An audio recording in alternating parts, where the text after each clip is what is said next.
আপনার ফ্যামিলিতে যদি একজন খুব ভালো লোক থাকে, ফ্যামিলির যে সদস্য, যে সৎ, টাকা চুরি করে না, শ্বশুর বাড়ির টাকা পাঠায় না, শ্বশুর বাড়ি বলতে বুঝাচ্ছি যেখানে থাকার কথা সেখানে না দিয়ে অন্য জায়গায় পাঠাচ্ছে, এইরকম না হয়ে যদি একটা অনেস্ট ছেলে যদি আপনার পরিবারটা নিয়ন্ত্রণ করে, তাহলে ওই পরিবারটা ভালো চলবে, নাকি আরেকটা পরিবারে একজনকে রাখা হয়েছে সে টাকা খালি পাচার করতেছে অন্য জায়গায় দিচ্ছে, কোন পরিবারটা ভালো চলবে? প্রথমটা না দ্বিতীয়টা?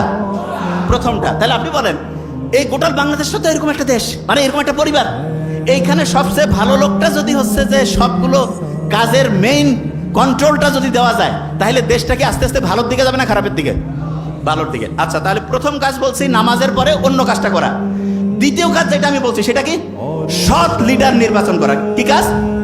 সৎ লিডার। আচ্ছা, তৃতীয় কাজটা খুব ইম্পর্টেন্ট।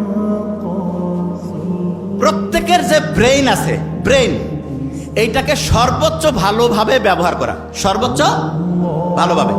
লাস্ট বেঞ্চ, ওই যে আমরা প্রত্যেকে এখানে মাথায় টুপি দিছি না?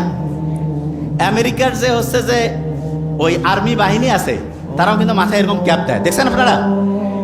আমরা যে টুপি দিছি, আমি যদিও দেইনি, কিন্তু আপনারা যারা দিয়েছেন, এইটা কিন্তু নকল করে দেখা গিয়েছে যে বিভিন্ন দেশের যে আর্মির যে বাহিনীগুলো আছে তারা কিন্তু এটা নকল করতেছে। কেন? তাদের এটা হচ্ছে সেফটির জন্য, সিকিউরিটির জন্য ভালো।